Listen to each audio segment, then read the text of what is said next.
Ayo apa lagi? Pengen motor. Pengen motor. Kerjaan aja belum disyukurin. Udah pengen motor. Bagus kalau dia berdoa. Dia nggak berdoa. Dia cari leasing. Kata Allah begini. Allah berfirman nih begini. Kamu tuh ya bagaimana sih? Dikasih pekerjaan. Ya bersyukur dulu. Ya.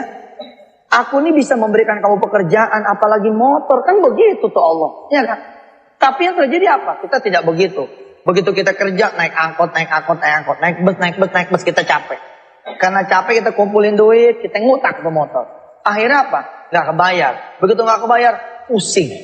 Alih-alih kerjaan kita memberikan kita nikmat, pekerjaan kita tidak memberikan kita nikmat. Kenapa? Karena memang kita blow on, bin bodoh, bin tolol, bin malas, bin pengennya cepat-cepat segera memiliki sesuatu, jadilah dia berhutang. Coba kalau dia pelan-pelan aja, terima kasih dulu sama Allah, merayu Allah. Ya Rabb, alhamdulillah, Engkau telah memberikan saya pekerjaan. Tapi jauh nih ya Allah. Oh naik angkot 3 jam. Rob, kayaknya mah kalau naik motor nih ya. Nih, kalau naik motor nih, bisa setengah jam kali. Jadi kan 2,5 jamnya saya bisa ngaji, saya bisa sembahyang, saya bisa ibadah, ya Allah. Terus begitu. Kemudian begitu dapat duit, sodako. Dapat duit, sodako. Dapat duit, sodako. Allah akan perintahkan malaikat motor. Salah nggak saya ngomong? Nggak salah bos. Ada firman Allah bunyinya begini.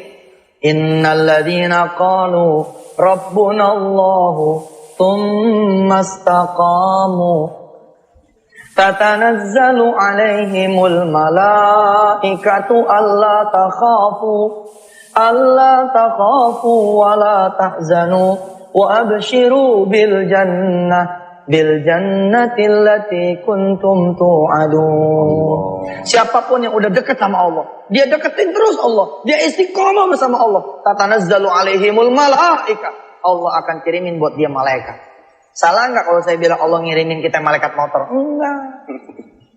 Kita pengen jalan, tiba-tiba ada orang bilang begini, saya mau pulang kampung mas, agak lama nih 3 bulan, nggak mungkin motor saya bawa. Daripada nggak ada yang panas-panasin, mas pakai deh. 3 bulan kita pakai motor, nggak usah kredit tuh. Kita doain aja dia nggak pulang-pulang dari kampungnya nggak? supaya dapatnya. Bener loh. Sekarang nih kacau-kacau. Saya bilang kacau. Pergi haji aja ngutang. Saya terus terang ya, saya hormat sama bank yang memberikan pinjaman haji. Saya hormat. Tapi saya lebih hormat lagi sama bank-bank yang turun aja ke bawah. Jangan membuat sesuatu orang pergi haji jadi ngutang. Turun aja dia ke majelis taklim, kemudian dia bilang begini, bapak-bapak, ibu-ibu pengen berangkat haji? Pengen. Nah kalau pengen begini, nabung di bank saya ya. Tapi jangan buat haji, nabung nawaituin buat orang-orang yang susah. Nanti begitu setahun nih Ramadan besok, ambil duitnya, kemudian sedekahin. Insya Allah, kayaknya belum sempat diambil Ramadan berikut pun Allah sudah berikan situ jalan buat haji. Gitu, ini merusak. Saya mohon maaf ya, saya betul-betul nih saya nggak redok tuh sama bank-bank yang pada nawarin umroh ngutang, haji ngutang. Ngapain sih? Bikin bangsa gua nih emang segala apa ngutang. Saya sebel nih bener. Apa sih? Kalau emang belum mampu pergi haji, ya wes diem. Jangan maksain. Kalau begitu pulang dari haji mati lu yang bayar, siapa tuh utang? Kenapa tidak diajarkan kepada jamaah? Ya kita semua sholat duha, habis sholat duha, ya Rob pengen pergi haji. Sholat malam, habis sholat malam, ya Rob pengen pergi haji. Terus ngelihat TV. Ini TV nggak nganterin ke Mekah nih, kalau saya liatin doang. Baik, saya jual aja deh. Jual, kemudian kumpulin anak-anak yatim. Sambil nangis kita bilang sama anak yatim, nah kamu tahu nggak, emak nih, ya bapak ngasih makan kamu nih, jual TV. Doain emak ya, doain bapak ya, supaya ini makanan yang bapak kasih ke kamu ya Allah, dibayar sama Allah dengan tiket ke Mekah. Jadi tuh kawin ngutang. Allahu Akbar. Sekarang semua apanya ngutang. Emang nih Indonesia dicap sebagai negara yang punya utang ya 1.200 triliun, belum termasuk di jumlah utangnya dia, utangnya saya, utang kita semua. Baru utang negara 1.200 triliun. Kenapa? Karena negara ini negara yang lemah. Negara lemah saya bilang. Apaan tuh? Dia pinjam sama negara asing. Ketahuan kita banyak nih duitnya. Kenapa sih kita nggak dagang? Usaha. Jangan utang. Udah gitu celakanya bayar utang pakai utang. Gali lobang, Bukan, gali lubang, gali lagi empang. Kalau gali lubang, tutup lubang namanya impas. Ini gali lubang, yang kita gade apa? Yang kita gade tambang emas, yang kita gade tambang batu bara, yang kita gade perusahaan-perusahaan multinasional yang dibeli sama asing, duitnya murah. Itu tuh negara kita tuh. Kita contoh negara kita, gagal dia negara kita. Karena negara kita, bukan negara duha, bukan negara tahajud, bukan negara sedekah, bukan negara birrul walidain, bukan negara berjamaah di masjid, tapi negara yang bawaannya ngutang dan ngutang. Kalau presiden yang besok nih, kalau emang dia bakalan yang ngutang, siapapun nih presidennya, mau nanti Mega yang jadi kek, mau nanti SBY yang jadi kek, kalau yang jadi Yusuf Kala kek, kalau sampai nanti dia berhutang, kita musuhin. Saya nggak baik nih ngomong begini pagi-pagi ya. Masa Ustadz musuhin orang, biarin, biar dia denger. Kalau sampai dia nanti kebijakan utang, kita nggak redo nih, negara kita nggak redo. Lebih baik, woi presiden yang baru, mari tiap malam Jumat yuk yasinan sama kami semua se-Indonesia. Presiden yang baru, yuk kita sholat duha bersama-sama se-Indonesia. Masa 200 juta penduduk Indonesia ya, yang dibawa kepemimpinan Anda nggak mampu berdoa yang dikabulkan oleh Allah Subhanahu Wa Taala. Woi presiden, kami siap puasa Senin Kemis. Lalu kemudian ketika berbuka, kami berdoa supaya negeri kami ini bebas hutang, tanpa lagi hutang yang baru. Bohong aja itu orang ngasih utang, nggak ada kepentingan bohong. Kita aja Pak kalau ngasih utang kan kita pengen ada lebihannya. Ketika kita minjem sama rentenir apalagi surat tanah kita dipegang, bayaran udah tinggal dikit tetap dihajar. Coba berasa nggak kredit mobil saudara? 36 bulan nih perjanjiannya, 30 bulan lebih saudara-saudara itu tepat waktu. Di bulan ke-31 saudara nggak bayar. Di bulan ke-32 saudara nggak bayar. Di bulan ke-33 dengan kejamnya mobil itu kemudian disita tanpa kita punya hak sedikit pun. Disodorkanlah, nih perjanjiannya begini. Kalau saudara tidak bayar, maka aset itu milik kami. Jadi kalau ada orang yang nawa itu dari awal, Mas saya pengen kawin nih, bisa nggak pinjemin saya duit? Tabok aja tuh orang. Iya benar. Bangsa ini, omongan saya jangan hitam putih ya. Nabok tuh bisa dengan omongan yang kita pahit kayak begini. Dengan sikap. Udahlah, Mas, kapan kawinnya? Agustus, Bang Haji. Sekarang bulan apa? Bulan Juni. Aduh, masih jauh tuh. Juli, Agustus, masih ada sebulan setengahan. Udah deh. Nanti malam datang sama Bang Haji kita sholat malam. Yuk, Bang Haji mau doain supaya situ kawin gak perlu ngutang. Celaka. Sekarang ibu-ibu, bapak-bapak di rumah masing-masing cek. Jangan-jangan toilet gue boleh ngutang tuh. Kloset boleh ngutang. Kenapa? Karena kita beli pakai kartu kredit lah. Seisi rumah nih, utang semua isinya. Kita senengin istri kita juga ternyata pakai utang juga. Sudahlah Mas, Mbak, Pak. Saya ngomong begini karena saya capek, mau utang capek. Saya kasih tahu. Kalau udah kejebak utang, capek. Lihat bangsa ini. Puluhan tahun nih nggak bergerak. Ya, sebab dia utang. Presiden yang baru ngomong, ini utang lama sih. Presiden yang baru lagi, ini utang lama sih. Ya sudah, makanya jangan ditiru yang salahnya. Mari kita sama-sama nanam singkong kita jual. Mari kita sama-sama nanam ubinya kita ekspor. Mari kita cari di mana tambang-tambang kita yang masih berhasil. Tambang ini kemudian kita panggil negara-negara yang pengen mengimpor dari kita. Bilang sama dia, lu mau tambang gua? Sini, bayar DP-nya. Selesai juga tuh. Nggak perlu kita begini begitu ya. Ya baik. Maaf nih pagi-pagi ya udah marah-marah ya. Biar pada bangun. Baik Ustaz, pemirsa yang dirahmati Allah, kita akan lanjutkan kembali kajian kita tetap di nikmatnya sedekah. Baik pemirsa, selamat bagi Anda yang baru saja menyaksikan acara ini, acara nikmatnya sedekah. Tadi Ustaz sudah katakan bahwa begitu statement Ustaz tentang hutang begitu keras dan tegas sekali.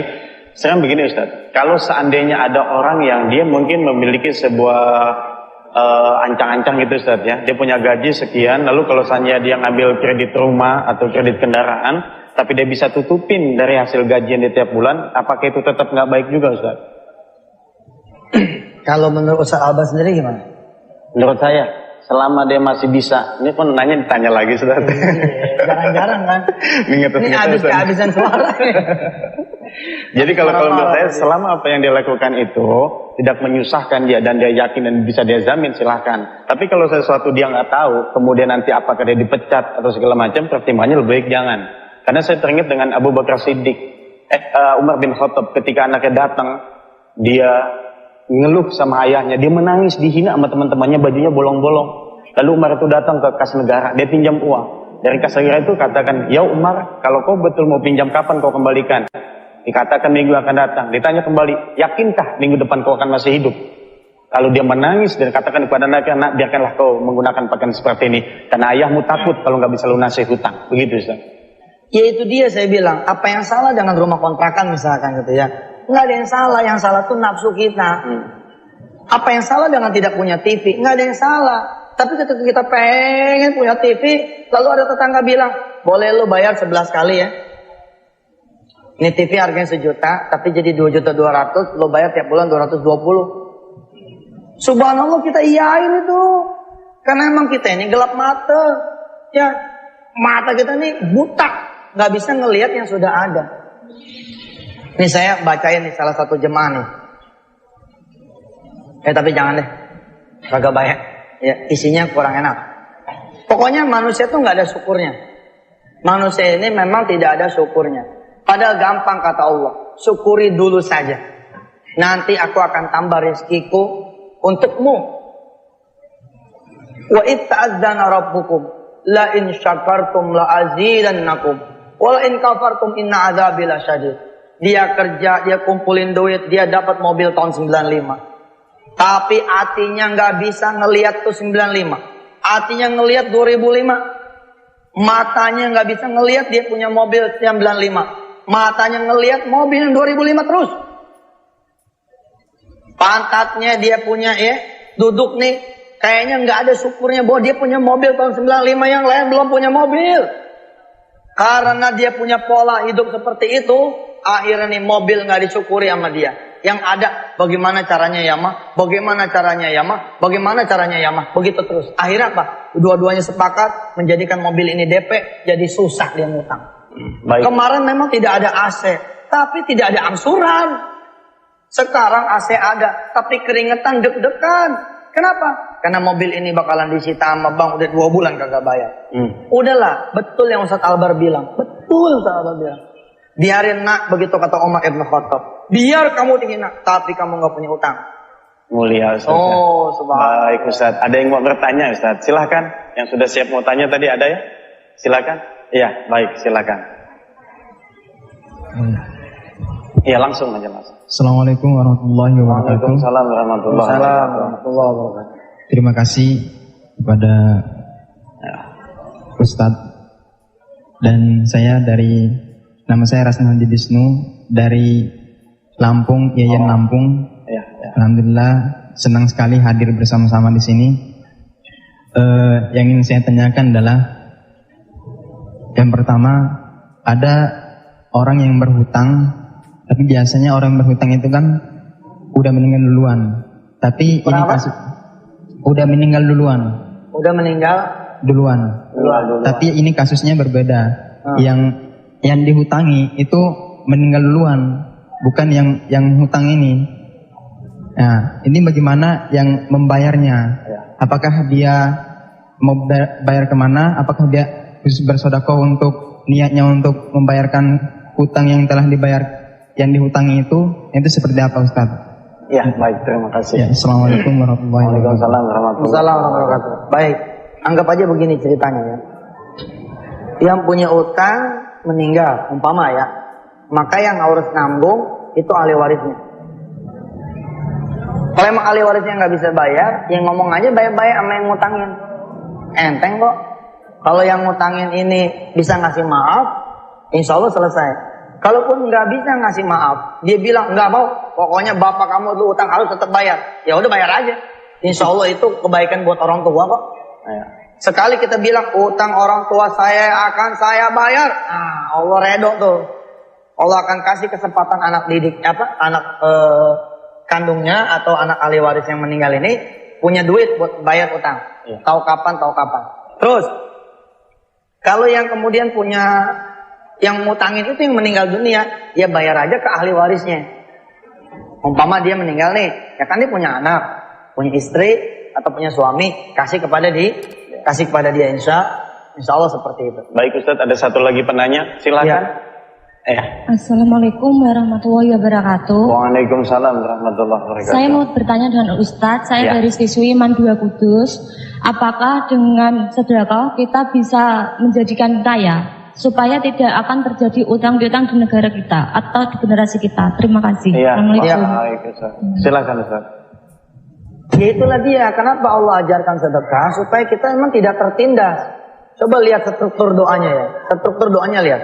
Allahumma inni a'udzubika minal ajzi wal kasali wal jubni wa a'udzubika min adzabil qabri wa fitnatil mahya wal mamat wa min ghalabatid daini wa qahrir rijal. Akhirnya nih kalau kita kena utang, kita kena ghalabatid daini ini wa qahrir rijal, akhirnya kita ketindas. Allah ngajarin jangan begitu. Ustaz, kalau saya nggak ngutang, saya nggak makan. Jangan. Bahasanya begini, Ustaz, alhamdulillah. Gara-gara saya nggak punya makan, jadi saya bisa niat puasa. Dia begitu. Ustaz mah enak banget ngomong kayak begitu. Ustaz udah kaya. Emangnya kita ujuk-ujuk datang begini?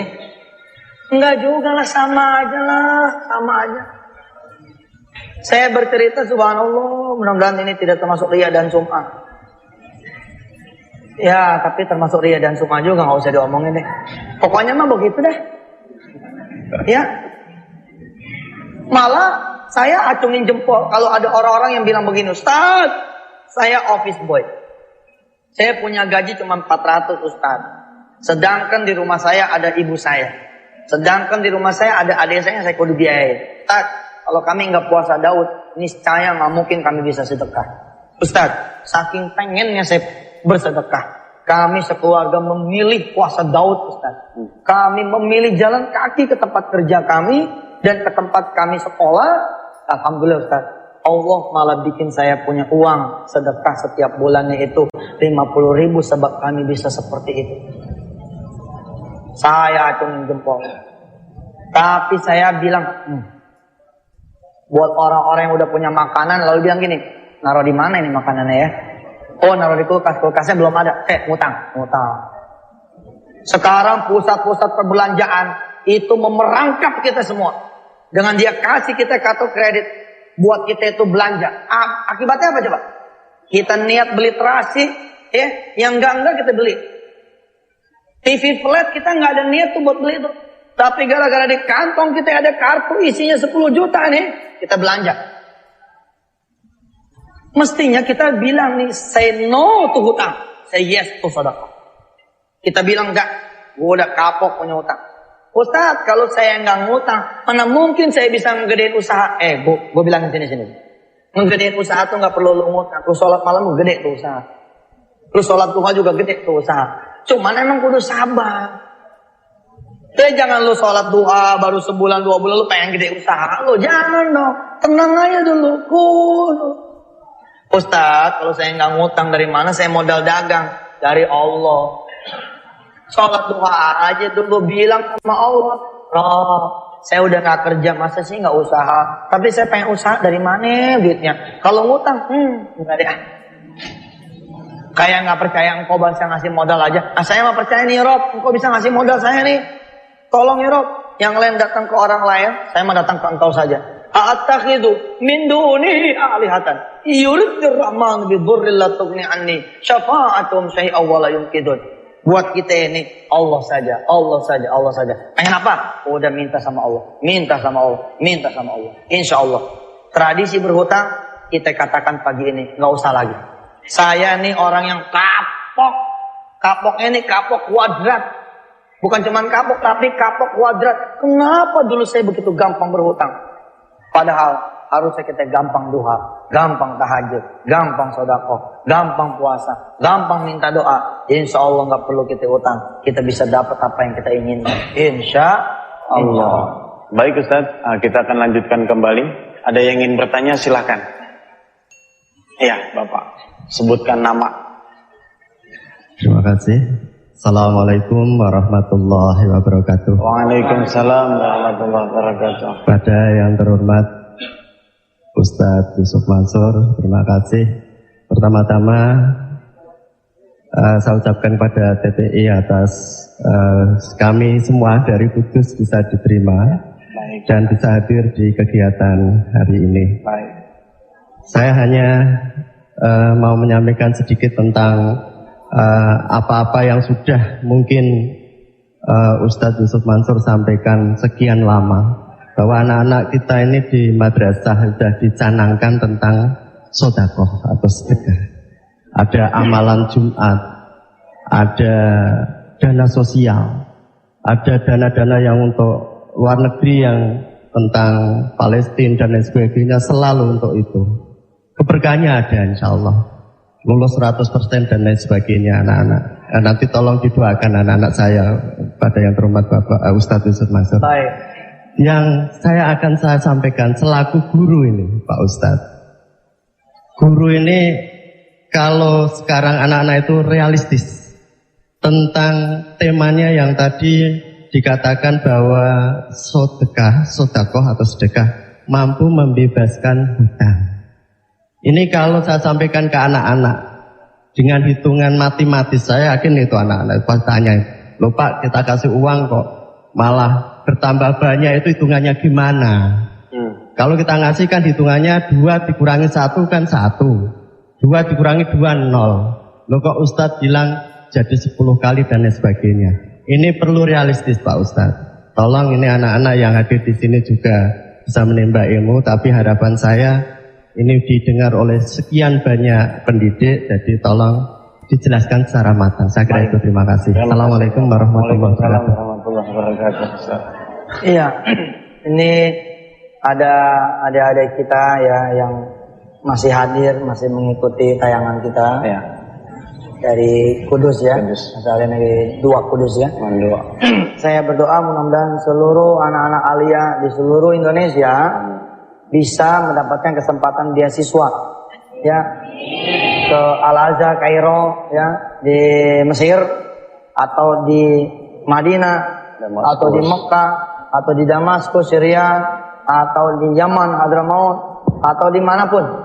Asal syaratnya ketika sekolah ikutin tuh gurunya. Sebelum masuk kelas sholat duha, atau ketika yang lain istirahat kita duha. Yang lain bangunnya pas subuh, ananda semua bangunnya sebelum subuh, 1 jam atau 2 jam sebelum subuh, lebih better, lebih bagus.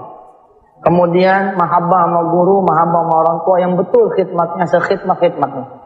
Insya Allah Jepang punya Allah, Amerika punya Allah, Australia punya Allah, Jerman punya Allah. Negara manapun sebagai destination kita punya Allah. Kalau Allah bilang, Jepang buka buat anak-anak yang pada tahajud kepadaku, terbuka juga tuh Jepang. Nggak perlu kita pakai cerita ke embassy segala. Banyak cerita. Ada, saya punya sahabat itu sekolahnya tuh di nama sekolahnya lucu, SMU Negeri Tinggi Moncong. Iya, nggak terkenal itu sekolah. Tapi waktu saya ke Jepang, ada dia di sana. Ternyata dia ngebeli beasiswa ke Jepang itu. Dengan setiap malam dia tahajud kepada Allah. Kalau dia berdoa kepada Allah, Rob, saya pengen banget beasiswa ke Jepang. Dia sebut lagi. Bahkan dia pahat di batu, di salah satu hutan di Makassar sana, di Sulawesi, di batu. Memang pengen ke Jepang begitu. Itu terjadi berangkat itu. Kenapa sedekah bisa begini dan bisa begitu? Karena memang itu sudah janjinya Allah Subhanahu wa taala. Saya membuat satu buku yang isinya adalah mengajarkan bahwa sedekah itu bukan kebetulan. It's a method. Dia adalah sebuah metode. Sebuah metodologi untuk mencapai sesuatu. Judul bukunya The Miracle of Giving.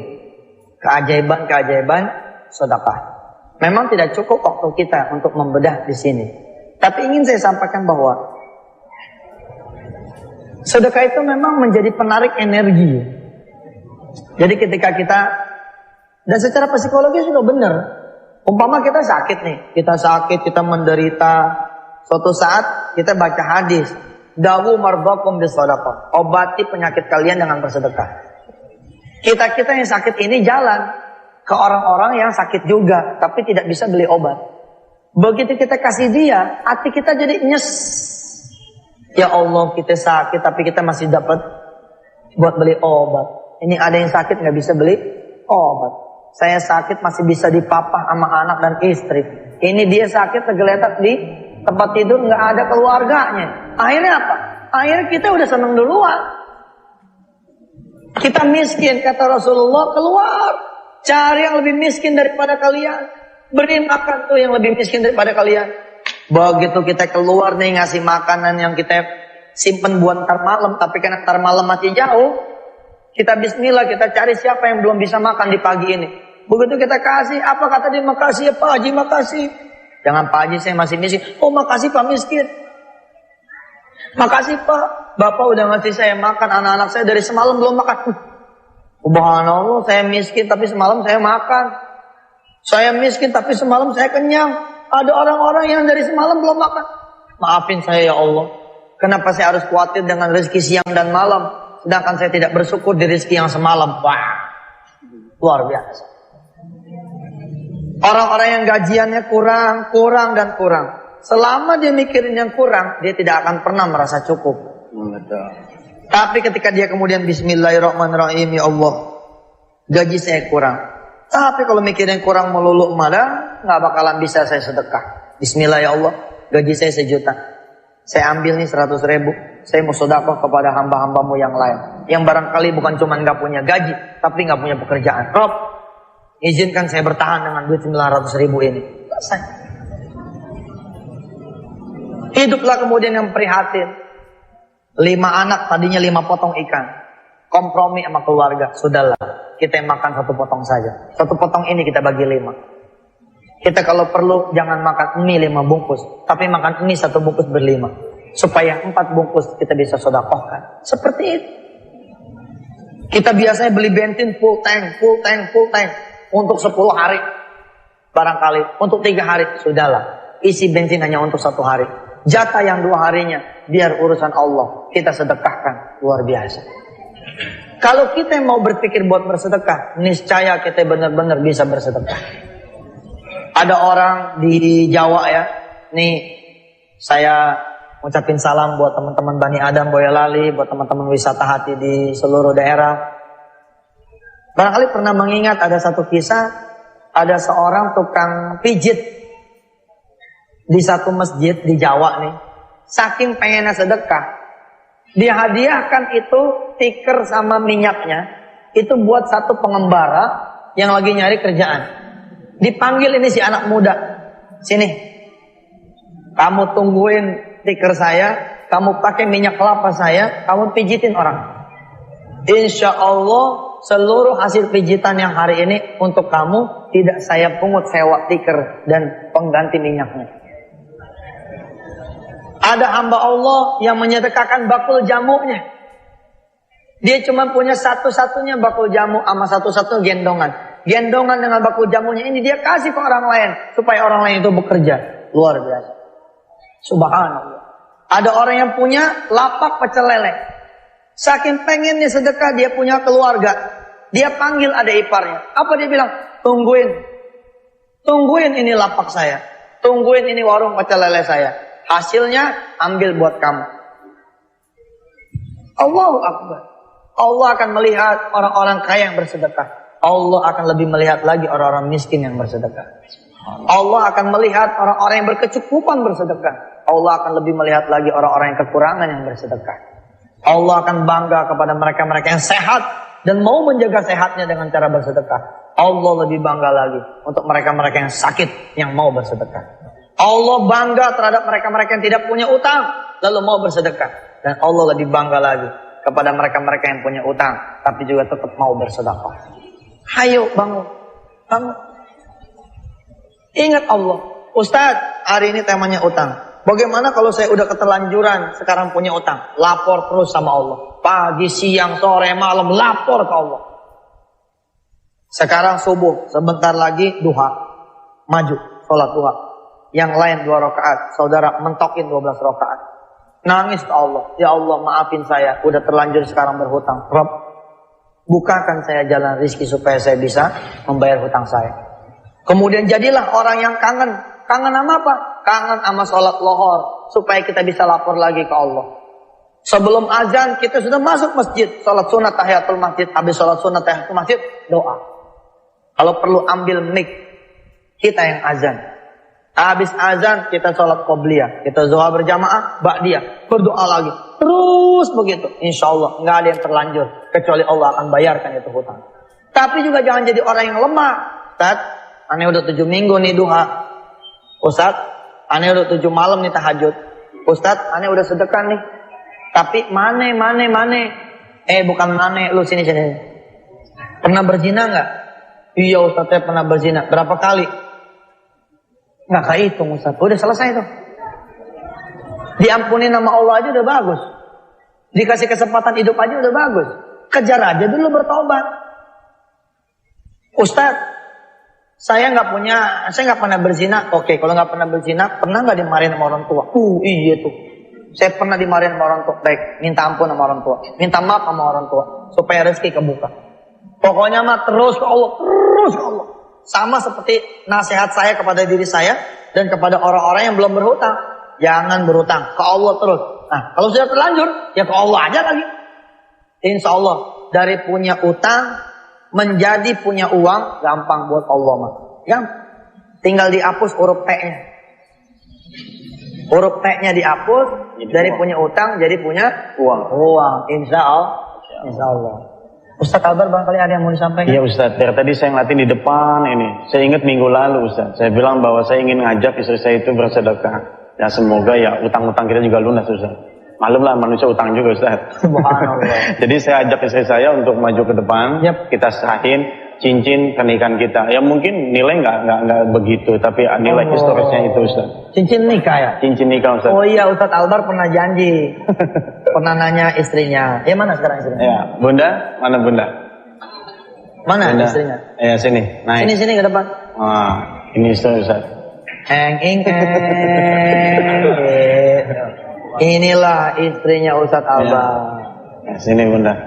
Ya, sini. Istrinya Ustaz Albar ini termasuk istri yang setuju para lelaki poligami. Asal jangan Ustaz Albar katanya.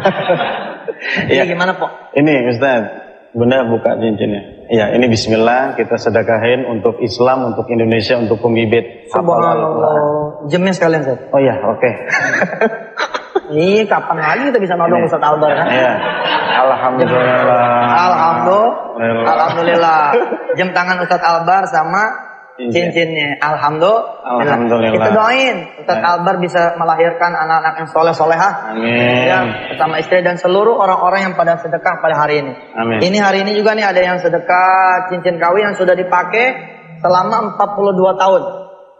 Ini cincin kawin yang sudah dipakai selama 42 tahun. Mudah-mudahan Allah betul-betul memberkahi dia punya rezeki sampai ke anak cucunya. Ini juga ada yang menyedekahkan kalung dari pernikahannya dia juga. Semoga lah Allah, ya saya tidak sempat membacakan satu demi satu ini sedekah semuanya. Mohon redonya mudah-mudahan ini saya serahkan kepada PPPA. PPPA ini bukan punya saya tapi punya Indonesia. Biarlah nanti PPPA yang membagikan kemana-mana. Saya pun ada rencana nanti mengundang lembaga-lembaga amil zakat ke forum ini. Ada dompet duafa, ada las al-azhar dan segala macam kita undang. Supaya bisa memilih nih jamaah mau bersedekah kemana. Ya, mudah-mudahan. Ayo kita baca suratul Fatihah. Mudah-mudahan Allah mengabulkan semua hajatnya orang-orang yang bersedekah. Amin. Al-Fatihah. Bismillahirrahmanirrahim. Alhamdulillahirabbil alamin arrahmanirrahim maliki yaumiddin iyyaka na'budu wa iyyaka nasta'in ihdinas siratal mustaqim siratal ladzina an'amta 'alaihim ghairil maghdubi 'alaihim waladdallin. Amin. Terima kasih buat jamaah yang sudah hadir di sini pengen konseling. Di depan ada Ustadz Aziz, ada Ustadz Hendy, ada Ustadz yang lain dari Wisata Hati, dari Darul Quran, silakan. Sama saja konseling dengan saya, dengan mereka pun sama saja. Saya mohon pamit. Habis ini langsung ada acara. Buat yang pada pengen foto-foto juga tahan. Foto-foto sendiri aja nih, fotoin TPI. Ya, nggak usah foto saya. Mudah-mudahan barakah. Terima kasih. Saya mohon maaf selama ngajar barangkali ada kesombongannya. Selama ngajar barangkali ada kesombongannya. Mudah-mudahan Allah maafkan segala dosa-dosa saya semua. Baik pemirsa.